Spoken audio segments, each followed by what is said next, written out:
Aloha, friends. Welcome to the Radiate Health and Wellness Podcast. I'm your host, Christine D. Ross, and I am thrilled to guide you on this journey toward vibrant living. In this first podcast, I wanted to share a little bit about what you can expect from this podcast, as well as let you know a little about me and what's led me up to doing this today. So I just wanted to let you know I am deeply passionate about assisting you in discovering what is healthy for your unique mind, body, and soul.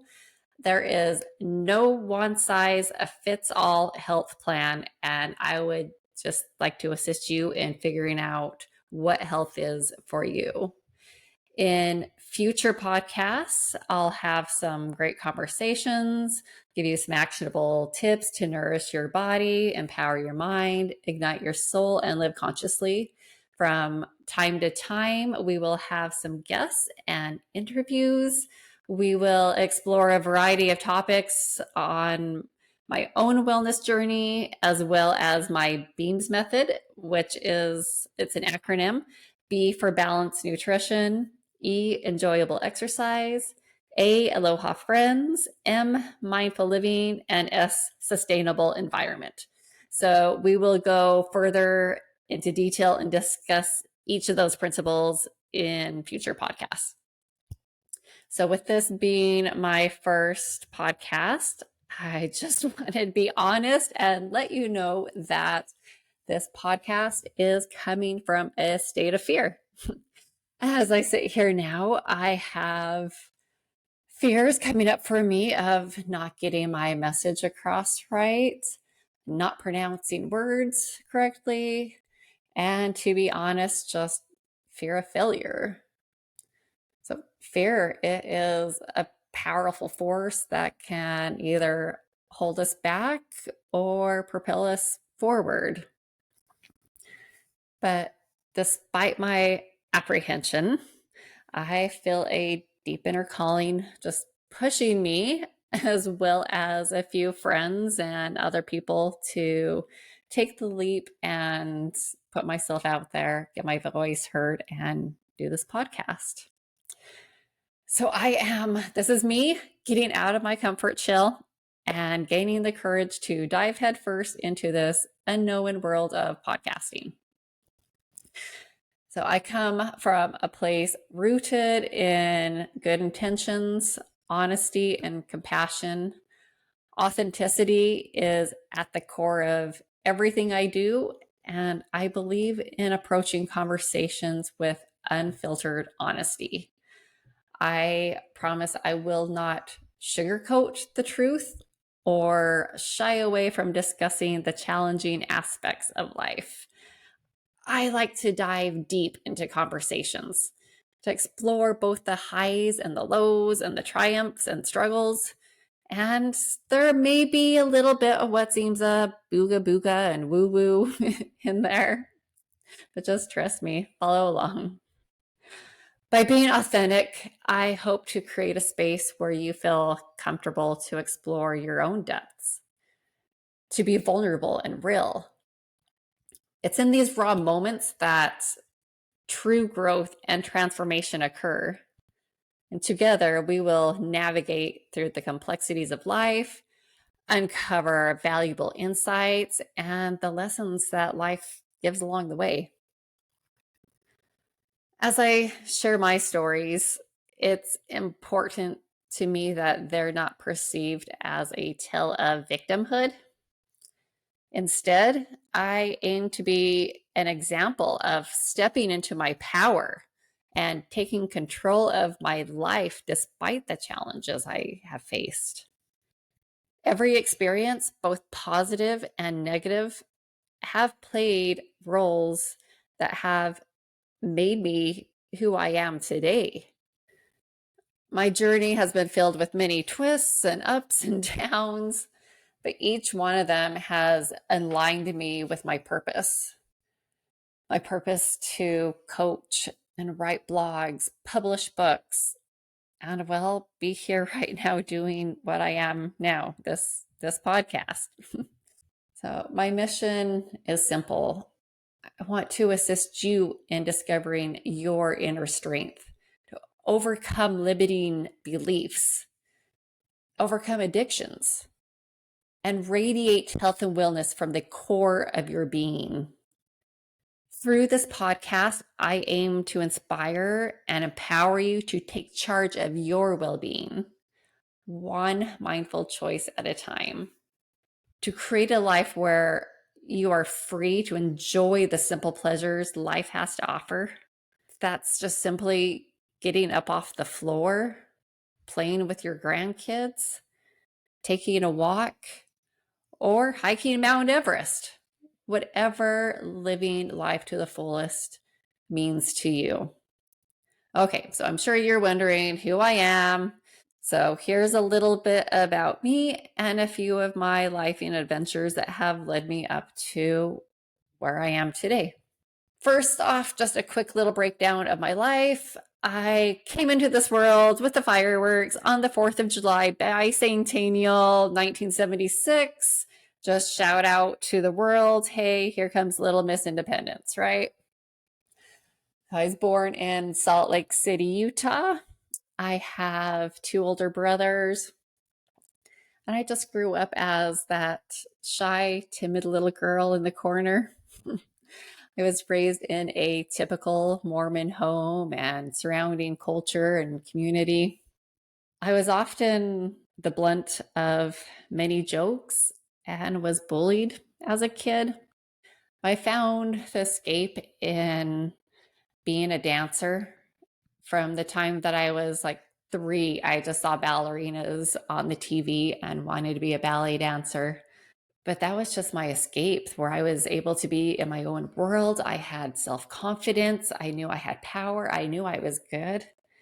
And the biggest competitor was always myself. So at age 16 years old, I met my best friend's love and life companion, Travis. We got married at, I know it's young, but the young age of 18 and 19 years old. 3 years after we got married, we started our own little family. We had our son. 2.5 years later, we had a daughter. And then 2.5 years after that, we had another little baby girl.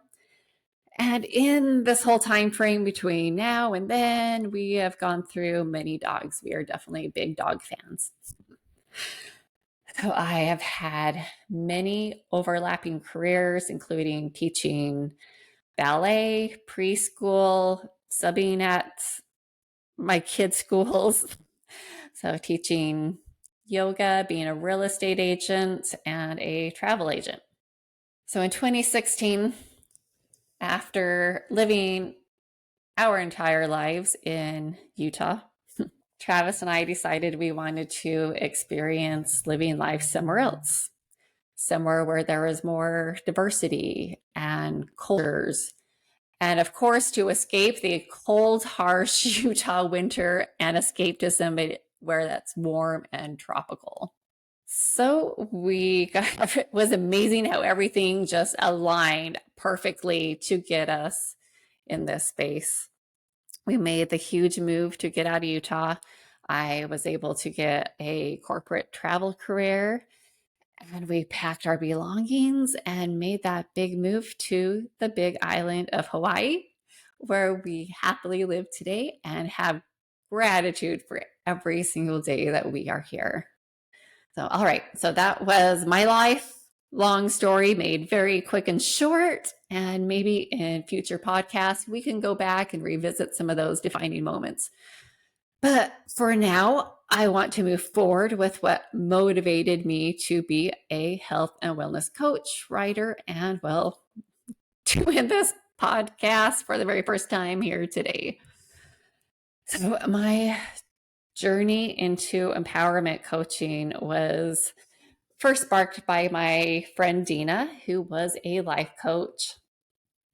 She stood out to me as being just one of the most powerful, inspiring, intuitive women that I knew.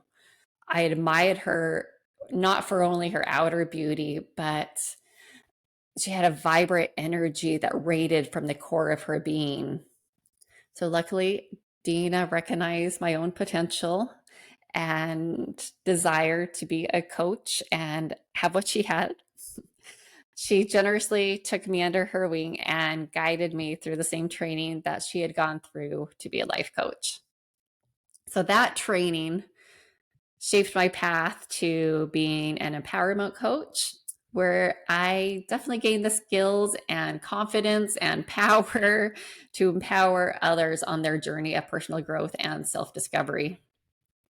So it was during that time, while I was going through that training, that I experienced an undeniable wake-up call that ignited my purpose to become a life empowerment coach. So it was in March 2012. I encountered just something that left an imprint on my soul.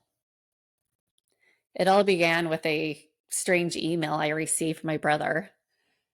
Oddly, it was addressed to my brother's wife, not to me.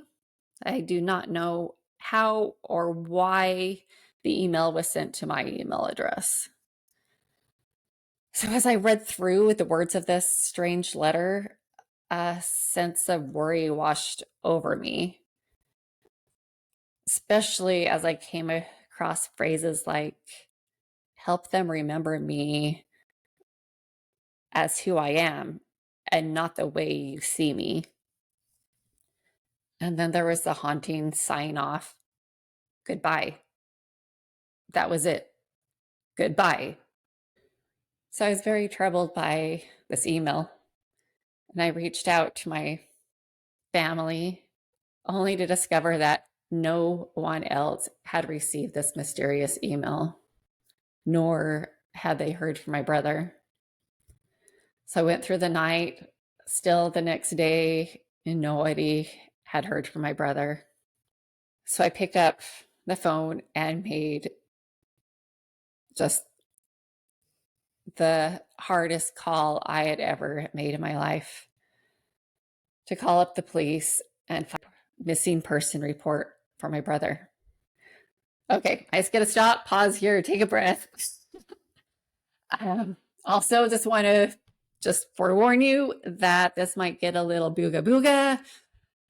And I mean, that's just a part of life. And I'm here to be authentic, share who I am, share my experiences. I'm not going to hide and shove things under the rug anymore. Okay, so getting back to my story. So since the time I had read that letter, I felt a sense that my brother was right there by my side as I went on walks with my dog, had deep discussions with my husband, did yoga, meditation. I feel like he was just by my side, prompting me to find him. I had a sense, or just knowing, that he was separate from his body. I mean, it only seemed to be the possible way since I felt him by my side, and yet he was nowhere to be seen. I was hoping that he was possibly in a coma, and that's how this was happening. But truthfully, I had a deep sense of knowing what had happened. So it was 3 days after I had received the letter from my brother that I got the terrible news. My first worst fears were confirmed, that they had found my brother's lifeless body. My brother had chosen to end his life by ingesting a cocktail of pills. Now, I knew my brother wasn't perfect, but like we're all taught to do, he put on a charade of being perfect and keeping his secrets hidden well within. In the days following his tragic death, the truth about his hidden struggles came out. Stories of childhood abuse and battles with anxiety and addiction. It was as if a mask had been lifted and the secret demons inside him were exposed. But still, throughout that time and for weeks after, I just felt a closeness with my brother that I had never felt before. He was beside me almost constantly.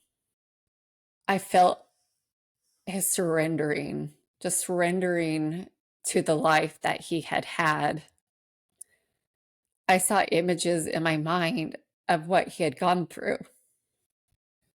I knew that he was in a healing process, a process of just letting go, a place of forgiveness, forgiveness for himself, forgiving others, as well as seeking forgiveness. This healing process was him really just surrendering and moving forward. It was his transition. And in these deep moments, I received a message from him saying, "Don't allow me to have done this for nothing." Now, I don't know, and I'm still not certain what he meant by that. What I do know for sure is that me nor anybody else was to blame for this tragic death of his. I was overwhelmed, and I still am, that my brother's suicide was on purpose, in a state of it was meant to be, and this big picture, whole lifey adventure that we are all a part of. His death played a role that we do not know the extent of how it can affect others, but not in a bad way, but in a way to, as an eye opener for them to change their life around. I had another question just pondering in my mind. Could my brother's story have ended differently if he had simply had somebody he trusted to talk with? Somebody that would openly listen to him without judgment, offer support for the trauma he endured as a child, and help him navigate the challenges of adulthood, to assist him with his struggles of addiction and anxiety, and help him get through his deep depression.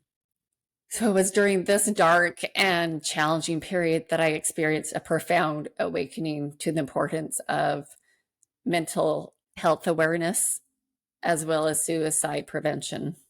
Out of the depths of this pain, I grew a passion to create spaces of love, forgiveness, and healing, to be able to empower others to take control of their lives and rewrite their stories of despair into narratives of hope and resilience. Okay, so it's another breathtaking moment to gather myself. So I'm sure I'll go on to more stories and in-depth conversations about my brother. But today is about just sharing why I am so passionate about assisting others today. So the other main soul imprinting time of my life occurred in October of 2019. Another moment that would forever alter my journey. I vividly remember standing or just relaxing on this just pristine Hawaii beach, relaxing in a resort lounge chair, just listening to the waves crash and enjoying the sun on my skin. When I receive that phone call that will change my life. As I listened to the words of my doctor, I was in such disbelief. I couldn't imagine why he said what he said. I even asked him to repeat the diagnosis again because I didn't think I heard it right. Just cancer at 43 years old. It seemed inconceivable. I was too young. I lived a healthy life. I practiced yoga. I was a ballerina. I went for runs. I ate what I believed was to be healthy foods most of the time. And how could this diagnosis possibly be real? I didn't feel like I had cancer. I didn't feel any difference. And sure, I was lacking a little bit more energy than normal, but hey, that happens with age, right? So from that moment on, life became another emotional roller coaster ride filled with unexpected twists and turns and just serious emotional chaos that I had never, ever imagined. The absolute hardest part for me was just getting the courage to share my diagnosis with loved ones. This is something that I want to prevent anybody from ever having to do, to share such news to somebody that you love, that you have this illness, this disease that you do not have the answers to. I witnessed just tears swelling up in my loved one's eyes as I told him that I had cancer. And I didn't know what this monster was inside me. I didn't know what tomorrow would bring, how many more tomorrows there would be for me. We were all just left in this just state of unknown. I chose to share my news with only a few people. I had fear of being treated and seen as a victim. I didn't want to be this like cancer victim. I wanted to stay in my mindset to be powerful.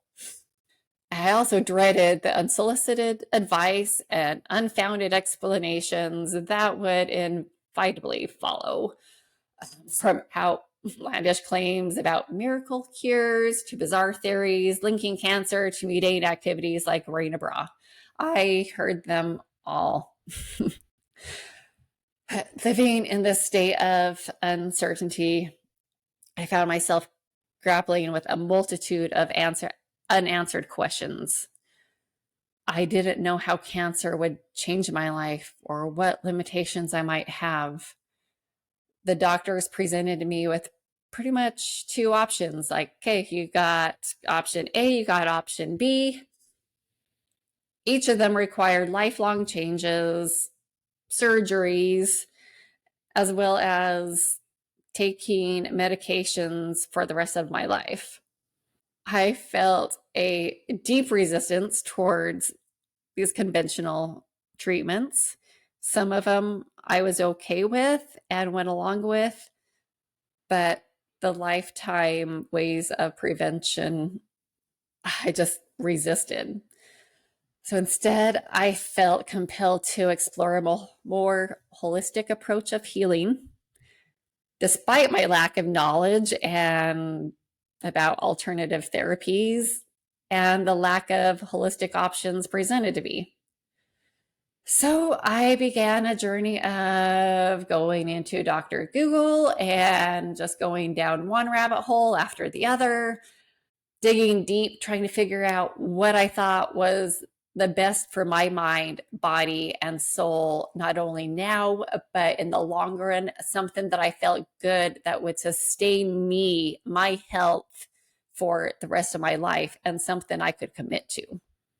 So even though I had a small support team, and just want to give a big shout out to Travis, he was always there, my number one supporter. I could just lean on him, count on him, and he was always there and supported me with any decision that I felt was right for me. But even with that and the support around me, I felt so alone and just isolated. Just some of the voices in my head just went through the worst. And then trying to find answers and navigate my healing journey alone. But in the depths of my emotions and self-talk, in the depth of my fear and uncertainty, a quiet voice within me whispered, "You've got this, Christine." It was a profound realization that cancer, this monster inside me, held a deeper purpose.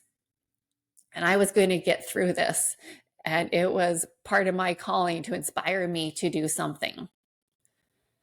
So with this newfound determination, I set out to improve my overall health. I dug in, did the research, and embraced a holistic lifestyle that aimed at nurturing my mind, body, and soul for the long run.